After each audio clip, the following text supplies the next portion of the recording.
사람이 만든 책보다 책이 만든 사람이 더 많습니다. 내비책방. 안녕하세요. 내비책방입니다.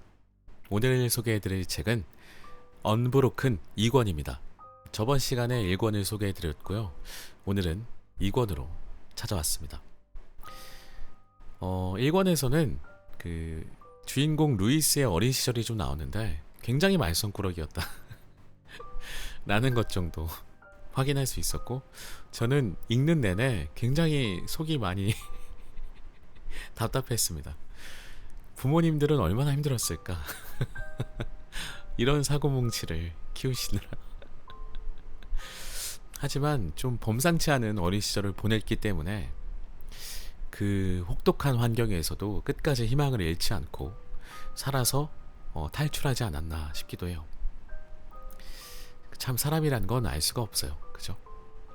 자, 오늘 파트 4부터 읽어볼 건데, 제가 잠깐 보니까 이제 수용소에 갇혀 있는 상황인 것 같습니다. 이야기가 진행이 돼서. 자, 그러면 지금부터 한번 읽어볼게요.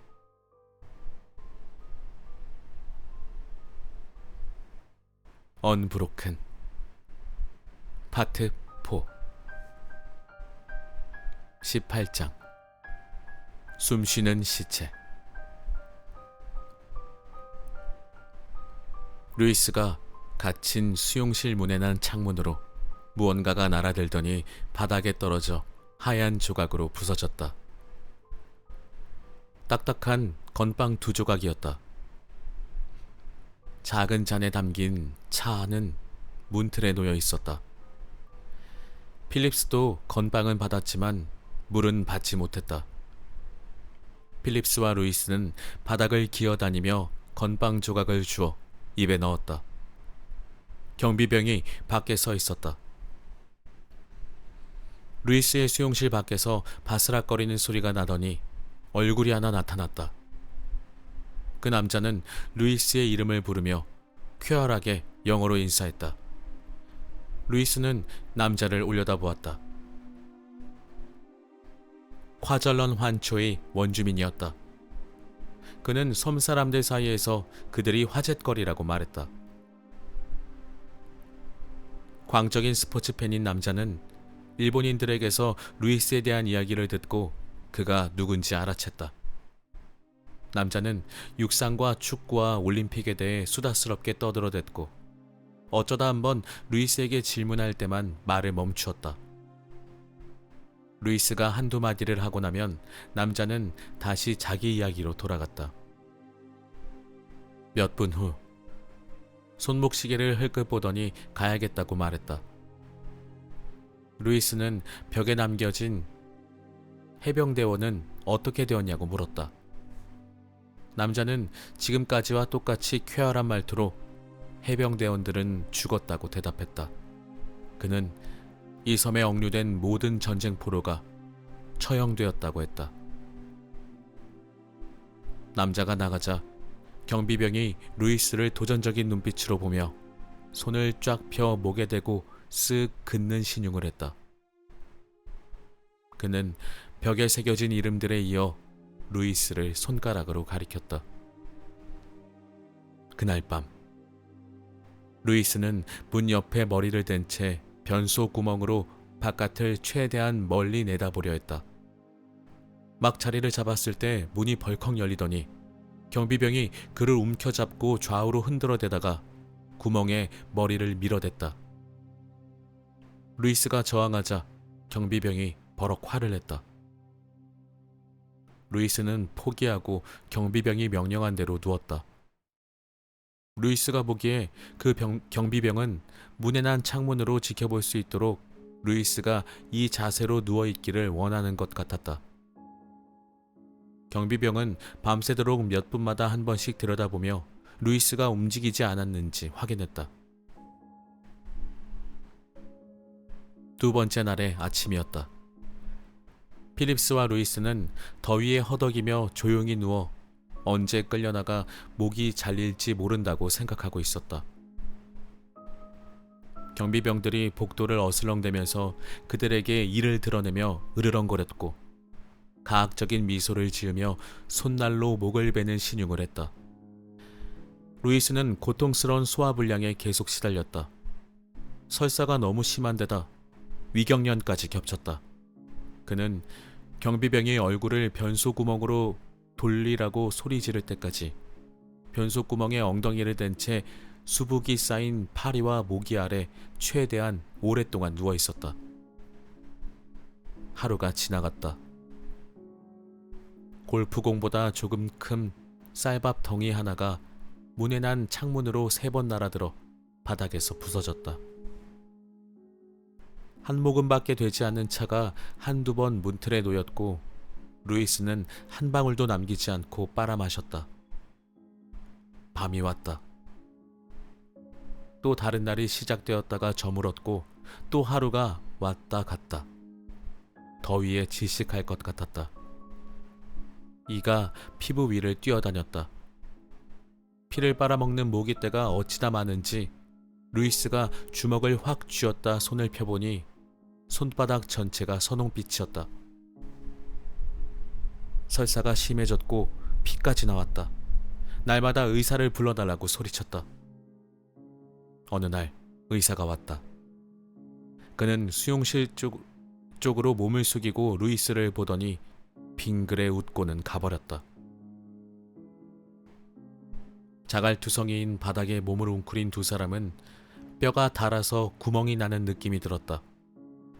루이스는 깔고 앉을 담요를 한 장만 달라고 애원했지만 무시당했다. 그는 다리에 힘을 기르려고 애쓰며 시간을 보냈다. 고든 자세로 몸을 편 채 벽을 잡고 1에서 2분 동안 서 있다가 힘이 없어 주저앉기를 반복했다. 문득 구명정이 그리웠다. 하루에 물 2모금으로는 억수로 쏟아지는 설사로 인한 수분 송씨를 감당할 수 없었다. 구명정에서 겪었던 갈증보다 훨씬 심했다. 루이스는 문 쪽으로 기어가 물을 달라고 간청했다. 경비병이 어디론가 가더니 컵 하나를 들고 왔다. 루이스는 고마운 마음으로 물을 받으려고 문 가까이 다가갔다. 경비병은 될 듯이 뜨거운 물을 그의 얼굴에 뿌렸다. 탈수 증상이 너무 심한 루이스는 계속 애원할 수밖에 없었다. 적어도 4번 더 똑같은 반응이 돌아왔고 결국 얼굴이 수많은 물집으로 뒤덮였다. 루이스는 자신이 탈수로 죽을 수 있음을 알았고 한편으로는 차라리 그렇게 되기를 바랐다. 어느 날 루이스는 절망감에 빠져 누워있다가 노랫소리를 들었다. 구명정에서 들었던 목소리들이 다시 그를 찾아왔다. 그는 주위를 둘러보았지만 합창단원이 한 명도 없었다. 음악만이 그와 함께했다. 밀려오는 음악에 몸을 맡겼고 살아야 할 이유를 발견했다. 마침내 음악 소리가 잦아들었지만 루이스는 속으로 그 노래를 부르고 또 불렀다. 그는 매 시간 격하고 간절하게 기도했다. 복도 끝에 있는 필립스는 쇠약해지고 있었다. 쥐가 사방에서 돌아다녔다. 변소용 양동이를 타고 올라와 소변통 속에서 뒹굴고 한밤중에 그의 얼굴 위로 뛰어다니며 잠을 깨웠다. 주기적으로 경비병이 쿡쿡 찌르며 밖으로 몰고 나가 물이 든 냄비 앞에 세우고 얼굴과 손을 씻으라고 명령했다. 필립스는 냄비에 얼굴을 받고 물을 후루룩 들이마셨다. 루이스는 해병대원들의 이름을 자주 쳐다보면서 그들이 어떤 사람이었을지, 그들에게 아내와 아이들이 있었다면 마지막이 얼마나 힘들었을지 궁금해했다. 루이스는 그들을 친구로 생각하기 시작했다. 어느 날 그는 허리띠를 풀어 버클을 위로 구부렸다. 그는 해병대원들의 이름이 새겨진 벽 옆에 자신의 이름을 긴 블록체로 새겼다. 루이스와 필립스는 서로에게 이야기를 할 수 없었지만 이따금 자신이 여기에 있음을 알리려고 둘 중 한 명이 기침을 하거나 신발을 질질 끌며 걸었다. 한 번은 경비병들이 모두 자리를 비워 처음으로 필립스와 루이스만 남게 되었다. 루이스는 필립스의 목소리를 들었다. 앞으로 어떻게 될까? 루이스는 대답이 없었다. 복도에서 군화로 때리는 소리가 들렸고 두 사람은 입을 다물었다.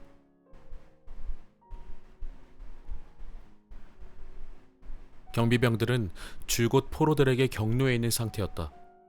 화가 난 표정으로 노려보고 위협적인 신용을 하고 소리를 질렀다. 그들은 사실상 날마다 격하게 화를 냈다. 그러다가 필립스와 루이스에게 돌을 퍼붓고 담배로 지지고 침을 뱉고 막대기로 찌르며 끝을 맺었다. 루이스는 경비병이 발끈해서 쿵쿵거리며 걸어오는 소리가 들리면 또 괴롭히러 온다는 것을 알았다. 그는 미국이 승리하기를 간절히 바랐다. 경비병이 동료들을 데리고 올 때는 상황이 더욱 심각했다. 경비병은 자신의 잔인성을 과시하는 도구로 포로들을 이용했다. 분노를 폭발시키는 구실은 대부분 의사소통이 되지 않는다는 것이었다. 포로들과 경비병들은 언어나 관습이 전혀 다른 곳에서 살았다. 루이스와 필립스는 자신들의 요구를 그들이 이해할 수 없다는 것을 깨달았다. 몸짓이나 손짓마저 두 나라가 서로 달랐기 때문에 아무런 도움이 되지 않았다. 역사적으로 고립된 나라의 시민들과 마찬가지로 경비병들은 자신의 생각을 다른 나라 말로 표현한 적이 없을 것이다. 경비병들은 자신의 뜻을 이해하지 못하면 너무 화가 나서 소리를 지르며 포로들을 때렸다. 루이스와 필립스는 스스로를 보호하려고 귀에 들리는 모든 말을 외웠고 일본어 단어를 조금씩 알게 되었다. 고치코이는 이리와라는 뜻이었다. 오하이오는 가끔 접하는 민간인 경비원의 인사였다. 루이스가 오하이오의 의미를 곧 알게 되긴 했지만 그 말을 들을 때 버릇처럼 나간 대답은 아니요, 캘리포니아입니다 였다. 필립스는 미지가 물이라는 것을 배웠지만 그 단어를 알아도 별다른 도움이 되지는 않았다. 루이스가 아무리 미즈라고 외쳐도 들은 척도 하지 않았다. 경비병들이 포로들에게 분노를 터뜨리지 않을 때는 그들을 모욕하면서 즐거워했다. 날마다 루이스에게 총구를 겨누며 일어나 춤을 추라고 했다. 루이스가 휘청거리면서 찰스턴 춤을 추는 내내 경비병들은 껄껄거리며 웃었다. 경비병들은 루이스에게 휘파람을 부르며 노래하라고 시켜놓고는 한 움큼씩 쥔 자갈을 그에게 던졌고 수용실 안을 기어다니며 쌀밥 부스러기를 줍는 그를 비웃었으며 문에 달린 창문으로 긴 막대기를 집어넣어 루이스를 찌르거나 때렸고 그의 무력한 상태를 재미있어 했다. 루이스는 가끔 필립스가 작고 가늘게 신음하는 소리를 들었다. 한 번은 루이스가 막대기로 계속 찔러대는 경비병 때문에 한계에 다다라 그 막대기를 잡아챘다. 그는 그 때문에 죽을 수도 있다는 것을 알고 있었지만 끊임없이 수모를 당하다 보니 속에서 뭔가가 꿈틀대고 있었다. 구명정에서 갖은 시련을 겪으면서도 굴하지 않았던 살고 싶은 의지가 되살아나기 시작했다.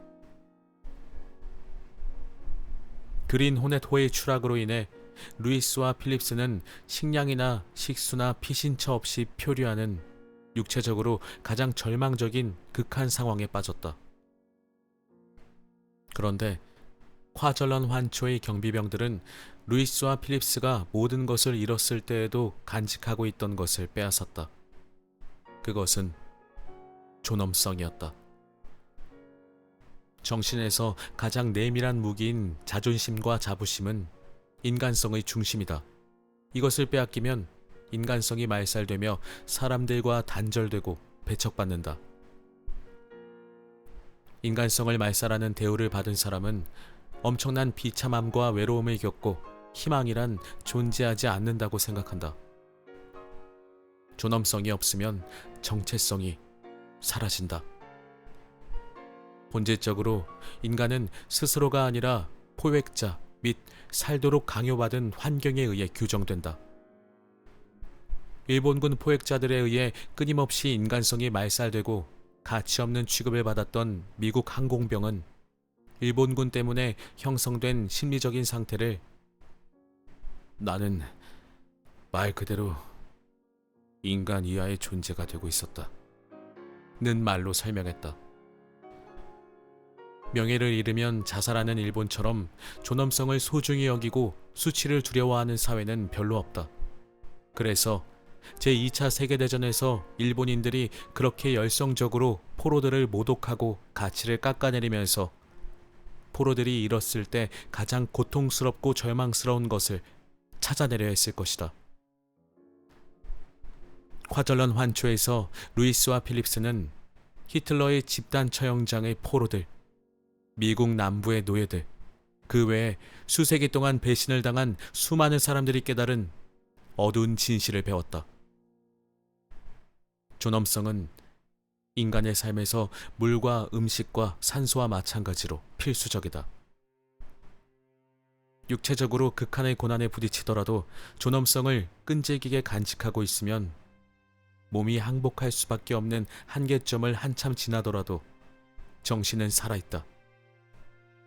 존엄성을 잃어버리면 갈증과 굶주림과 노출과 질식과 잔인성에 굴복하게 되어 있다.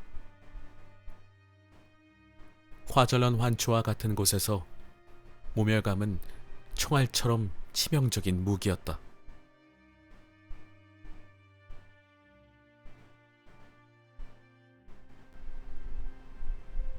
루이스가 화절런 환초에 갇힌 지 일주일쯤 되었을 때 수용실 문이 활짝 열리더니 경비병 2명이 그를 끄집어냈다. 한순간 그는 두려움이 솟구쳤고 이제 목을 베려나 보다고 생각했다. 그는 장교들이 구역으로 보이는 곳으로 떠밀려 가다가 동양인으로 보이는 젊은 여자 둘이 건물에서 나오며 고개를 숙이고 눈을 피해 걷는 모습을 보았다. 어느 방으로 끌려간 그는 새하얀 식탁보 위에 다양한 음식이 차려진 식탁 앞에 세워졌다. 식탁 주변에는 군복을 입은 일본군 장교들이 앉아 담배를 피우고 있었다. 루이스를 처형하려고 끌고 온 것이 아니라 신문을 하려는 것이었다. 장교들은 담배를 깊이 빨더니 루이스 쪽으로 연기를 내뿜었다. 한 장교는 콜라 뚜껑을 따서 컵에 따른 뒤 음미하듯 마시며 이 상황을 즐기는 것 같았다. 상급 장교가 냉정한 눈빛으로 루이스를 응시했다. 미국 군인들은 성욕을 어떻게 푸나? 그가 물었다. 루이스는 풀지 않고 의지력으로 억누른다고 대답했다. 그 장교는 재미있어 했다. 그가 일본 군대는 군인들에게 여자를 제공한다고 말했다. 죄송합니다. 이게 위안부군요. 원래 소설을 읽을 때 중간에 안 끊는데 이게 나와버리니까 계속 읽어보겠습니다. 일본 군대가 강제로 끌고 와 성노예로 만든 중국과 한국과 인도네시아와 필리핀 여성 수천 명을 뜻하는 말이었다. 루이스는 밖에서 봤던 여자들을 떠올렸다. 신문자들은 루이스의 비행기에 대해 물었다. 그들은 루이스가 처음에 잡혀간 환초의 장교들과 나눈 대화를 통해 그 비행기가 B-24임을 알고 있었을 것이다. 어떤 기종이지? 루이스는 전투 도중 암초에 추락한 B-24D를 일본군이 가져갔다는 이야기를 오아우 섬에서 들은 적이 있었다. 그린 호넷 혼, 그린 호넷 호는 D 모델이었다. 루이스는 일본인들이 이미 그 기종에 대해 알고 있다고 확신했기 때문에 D 모델을 탔다고 솔직하게 털어놓았다. 그들은 루이스에게 연필과 종이를 주더니 비행기를 그려보라고 했다.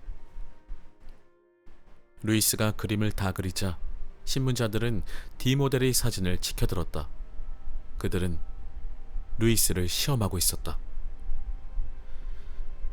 B-24 이 모델에 대해서는 뭘 알고 있지? 그는 아무것도 모른다고 말했다. 거짓말이었다.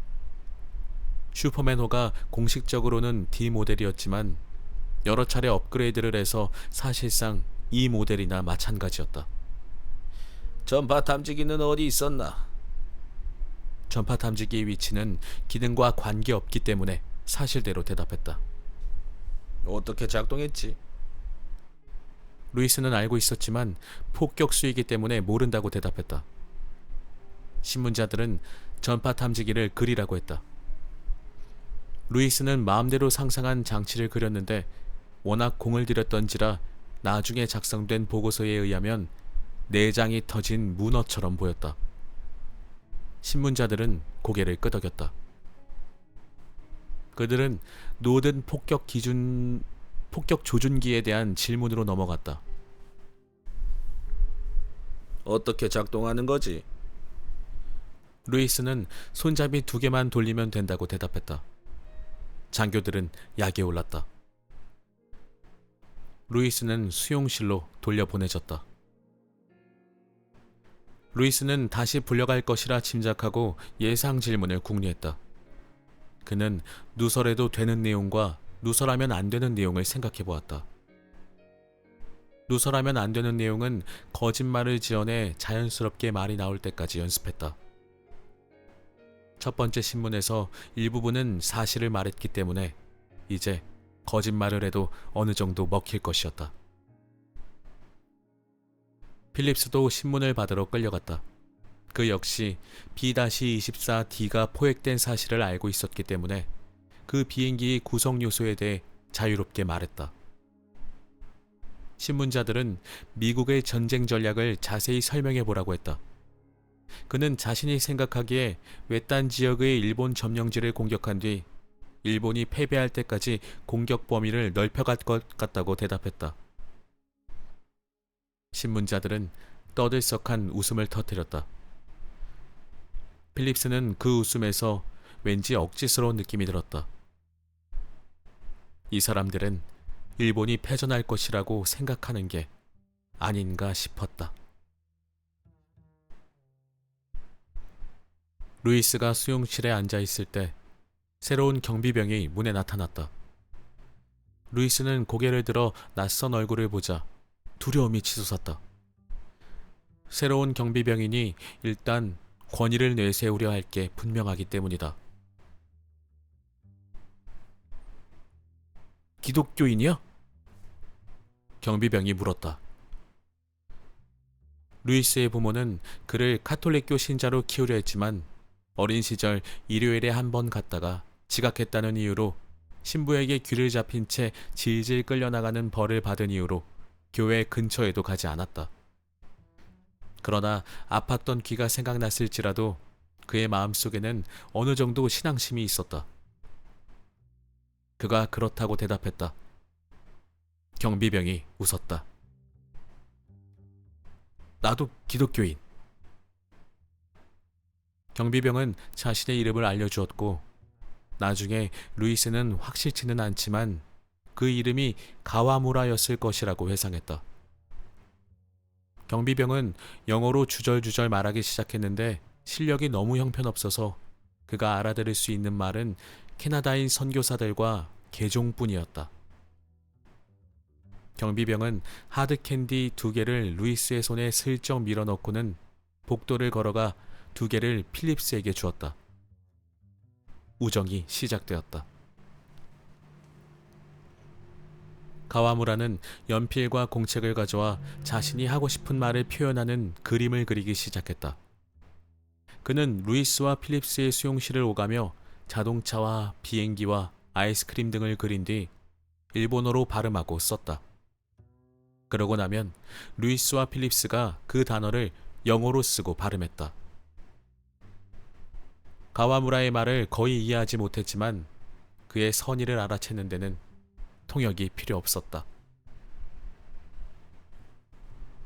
가와무라는 포로들이 처한 고달픈 육체적 상황을 개선할 만한 일을 하나도 하지 않았지만 그의 친절은 사람의 목숨을 구할 만큼 값졌다. 가와무라가 쉬는 날에는 역시 신임 경비병이 왔다. 일단 그는 막대기를 문에 달린 창문에 쑤셔넣고 누나를 파버리려는 양 루이스의 얼굴을 쑤셔대는 것으로 하루 일과를 시작했다. 다음 날 가와무라가 피투성이가 된 루이스의 얼굴을 보고 누가 그랬냐고 물었다. 그 경비병의 이름을 들은 가와무라의 표정이 굳어지더니 팔을 들어 루이스의 이두박근을 살살 풀어주었다. 근무 시간이 끝나자 가와무라는 몹시 화가 나고 투지가 끓어오르는 표정으로 서둘러 뛰어갔다. 루이스는 이틀 동안 가와무라나 그 잔인한 경비병을 전혀 보지 못했다. 그러다가 가와무라가 돌아와 루이스의 수용실 문을 확 열더니 루이스를 때렸던 경비병을 자랑스럽게 가리켰다. 그 경비병의 이마와 입에 붕대가 둘둘 감겨 있었다. 이후로 그는 다시는 경비를 서지 않았다.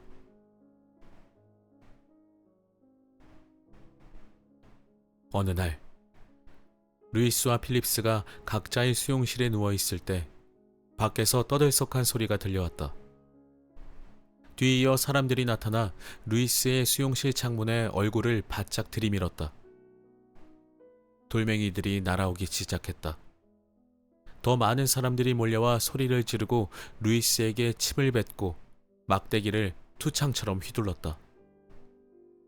복도 끝에서도 사람들이 필립스에게 똑같은 짓을 하고 있었다.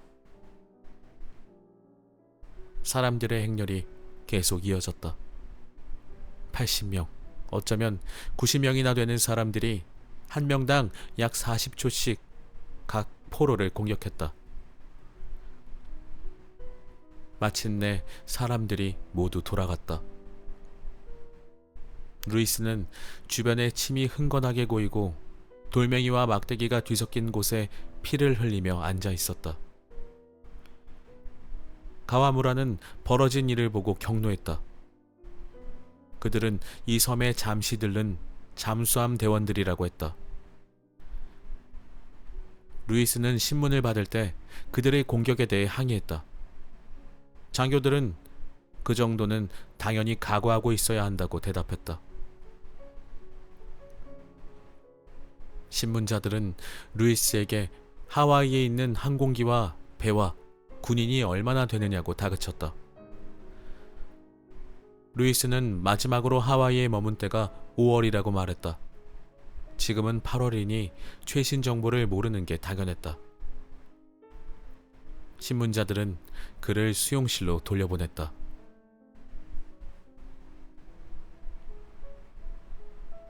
콰절런 환초에 도착한 지 3주쯤 지난 날이었다. 루이스가 다시 불려갔다. 밖에서 그는 이 섬에 온 뒤 처음으로 필립스를 보았다. 두 사람의 시선이 마주쳤다. 이게 끝인 듯했다. 그들은 신문실이 있는 건물로 끌려갔는데 이번에는 현관에서 정지하라고 했다. 필립스는 한쪽 끝에, 루이스는 다른 쪽 끝에 있었다. 흰색 가운을 입은 남자 2명이 서리와 초시계를 든 보조원 4명과 함께 왔다. 일본인들이 구경을 하려고 현관 아래로 몰려들었다. 루이스와 필립스는 누우라는 명령을 받았다. 의사들이 긴 피하 주사기를 꺼내 탁한 액체를 채웠다. 사실인지 아닌지 끝내 알 수 없었지만 누군가 덜 익은 코코넛의 과즙이라고 했다.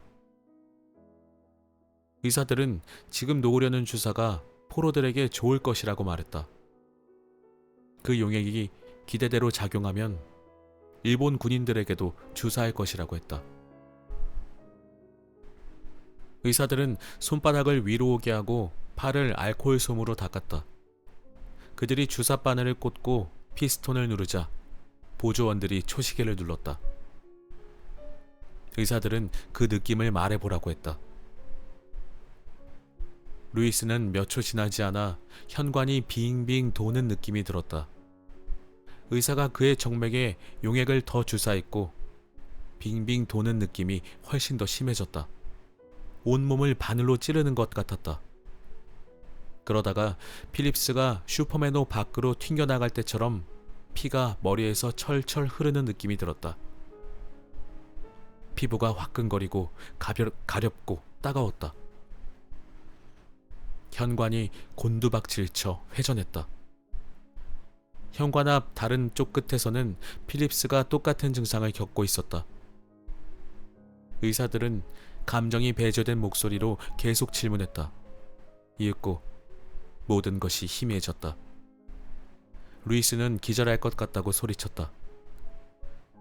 의사가 주삿바늘을 뺐다. 그러고는 다시 수용실로 끌려갔다. 15분도 지나지 않아 루이스의 온몸에 발진이 돋았다. 피부가 가렵고 화끈거려서 밤새 잠을 이루지 못했다. 며칠 뒤 증상이 가라앉자 루이스와 필립스는 다시 현관으로 불려가 주사를 맞았다. 이번에는 주사량이 더 늘어났다. 다시 현기증이 일었다. 발진이 일어나 피부가 화끈거렸다. 며칠 뒤 그들은 세 번째로 실험 대상이 되었고 다시 며칠 뒤 네 번째로 실험 대상이 되었다. 마지막에는 0.4리터 용액 전부가 그들의 정맥으로 들어갔다. 어쨌든 둘 다 살아남았고 지독히 고통스러웠음을 감안하면 그들은 운이 좋았다. 일본은 모든 점령지에서 최소한 1만 명의 포로와 유아를 비롯한 민간인들을 생물학전과 화학전에 대비한 실험 대상으로 이용했다. 수천 명이 죽었다.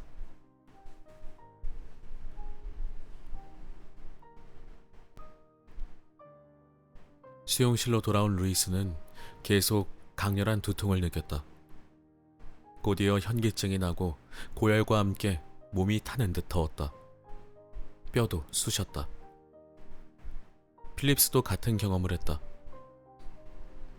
경비병들은 의사를 불렀다. 루이스는 댕기라는 익숙한 단어를 알아들었다. 열대지방에서 흔히 볼 수 있는 모기를 통해 옮는 치명적인 전염병 댕기열에 걸린 것이었다. 의사는 아무런 치료도 하지 않았다.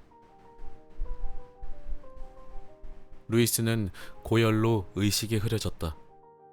시간이 지나자 몸의 감각이 거의 없어졌다.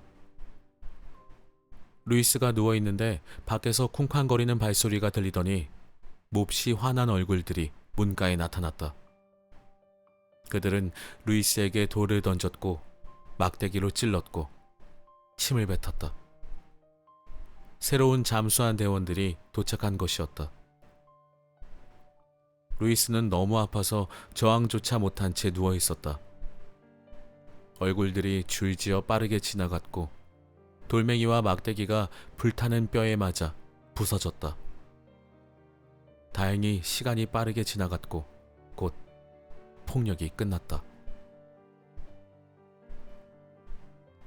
루이스는 다시 신문실로 불려갔다.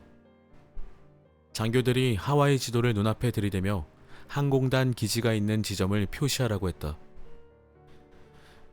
루이스는 얼마 동안 거부했지만 신문자들은 끈질기게 강요했다. 결국 그는 무너졌다. 고개를 숙이고 수치스러운 표정으로 항공단 기지의 위치와 비행기 숫자를 모두 말해버렸다. 일본인들은 득이만면한 웃음을 터뜨렸다. 그들은 콜라 한 병을 따서 비스킷 한 개, 빵 한 개와 함께 루이스에게 주었다. 그들은 루이스가 진술한 곳이 사실은 필립스와 하와이에서 빈둥거리던 기지라는 사실을 전혀 모르고 기쁨에 차 있었다. 일본군이 그곳에 폭탄을 투하해봤자 하파드로 만든 가짜 비행기만 부서질 뿐이었다.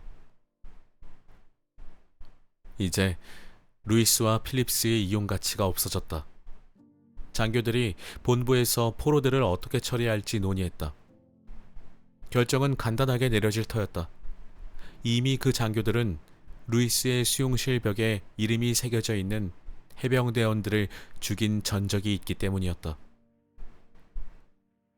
루이스와 필립스는 처형될 것이었다. 8월 24일 루이스의 수용실 앞에 사람들이 모여들었고 그는 또다시 질질 끌려나갔다. 루이스는 이제 처형되는 건가 라고 생각했다. 누군가 그를 신문실이 있는 건물로 잡아당겼다. 그는 처형 선고를 받았다는 것 외에 아무 말도 듣지 못했다. 사실 일본 해군 함정이 콰절런 환초로 오고 있었고 그는 그 배에 실려 요코하마에 있는 전쟁 포로 수용소로 끌려갈 참이었다. 막판에 장교들이 그를 죽이지 않기로 결정했던 것이다. 루이스는 오랜 시간이 지나서야 그 이유를 알게 되었다. 루이스는 전쟁 포로 수용소에 가면 국제법의 인도적인 규약에 따라 다뤄지게 되고 적십자와 접촉하여 가족들과 연락할 수 있게 될 것이라고 믿으며 마음을 놓았다. 필립스도 요코하마로 이송될 것이라는 말을 들었다. 그는 깜짝 놀랐고 희망을 품었다. 1943년 8월 26일 루이스와 필립스가 처형섬에 온 지 42일째 되는 날 일본인들은 그들을 수용실에서 끌고 나와 벌거벗긴 채 양동이에 담긴 물을 끼얹고는 다시 옷을 입고 일본으로 가는 배에 타라고 명령했다. 루이스는 마지막으로 수용실을 걸어 나오면서 가와무라를 찾아 고개를 돌렸다. 하지만 그는 보이지 않았다.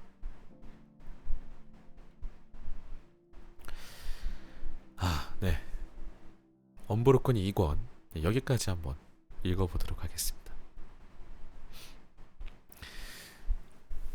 2권은 정말 너무 충격적인 내용들이 가득하네요. 일본이 했던 행동들을 우리도 알고는 있지만 이게 우리만의 역사라고 생각할 수도 있잖아요. 일제강점기가. 근데 2차 대전 때부터 이게 이어진다고 볼 수 있지 않겠습니까? 같은 시기, 비슷한 시기에 있었기 때문에 이때 이미 일본이 우리나라뿐만 아니라 전 세계적으로 이런 행동들을 하고 있었구나. 이게 웃음이 진짜 웃겨서 나는 웃음이 아닌 건 아시죠? 네, 오해 없으시기 바라겠고 너무 어이가 없네요, 진짜. 어떻게 그렇게 할 수 있었을까요? 다만 이게 실화잖아요. 이 책에서도 가와무라라는 인물이 나오듯이 착한 분들도 분명히 계시겠죠. 네, 분명히 있었을 겁니다. 모두가 다 이렇게 그렇게 안 좋은 쪽으로만 우리가 생각할 건 아니겠지만 그래도 하필이면 일본 국적이라는 이유 때문에 착한 행동을 하면서도 정말 착하게 사시면서도 욕을 먹어야 되는 분들도 계실 거라는 것 정도는 어느 정도 우리가 알고 있으면 더 좋을 것 같다는 생각도 듭니다. 그리고 막상 그분들한테 이런 말을 하면 오히려 그분들은 미안하다고 얘기해 주실 것 같아요. 감사하게도. 끝까지 인정하지 않고 끝까지 잘했다고만 생각하는 사람들은 어차피 사과 안 할 거고. 추석을 앞두고 이런 책 읽으니까 너무 힘드네요. 정말 감정 소모가 엄청난 책인 거는 맞는 것 같습니다. 아까 그 위안부 부분이 나올 때는 원래 저는 소설을 읽을 때 웬만하면 제 사견을 좀 첨부하진 않는 편인데 저도 모르게 그냥 툭 튀어나와 버렸습니다. 그리고 우리나라뿐만 아니라 뭐 필리핀, 인도네시아 뭐 다양한 국적의 위안부들이 있었다는 거. 중국도 포함이 되어 있었고요. 아, 정말 끔찍합니다. 일본은 우리나라에만 사과를 하지 않은 걸까요? 다른 나라에는 사과를 한 걸까요? 그것도 좀 궁금해졌습니다. 여러분들 덕분에 저도 책을 읽으면서 그동안 제가 조금 이렇게 너무 얄팍하게만 알고 있던 그런 사실들이나 그런 어떤 지식들에 대해서 더 많이 궁금증을 가지게 되고 공부를 하게 되는 것 같습니다. 여기까지 들어주신 모든 분들 감사드리고 즐거운 추석 보내시길 바라겠습니다. 어차피 추석이니까 이 컨텐츠는 추석에는 다들 즐거운 일 하시느라고 굳이 듣진 않으시겠죠? 그러시길 바라면서 오늘은 이만 마칠 거고요. 아마 추석 내내 좀 방송을 많이 하게 될 것 같긴 해요. 자주 좀 찾아뵐 수 있을 것 같습니다. 제가 추석 때 본가가 가까이에 있어서 잠시 어머니만 좀 뵙고 오면 되기 때문에 편하게 좀 방송을 할 수 있을 것 같아요. 자주 찾아뵐게요. 가족들과 함께 맛있는 거 많이 드시고 좋은 얘기들 많이 나누시고 굳이 모였는데 서로 안 좋은 얘기, 험담, 힘든 얘기 안 하셨으면 좋겠습니다.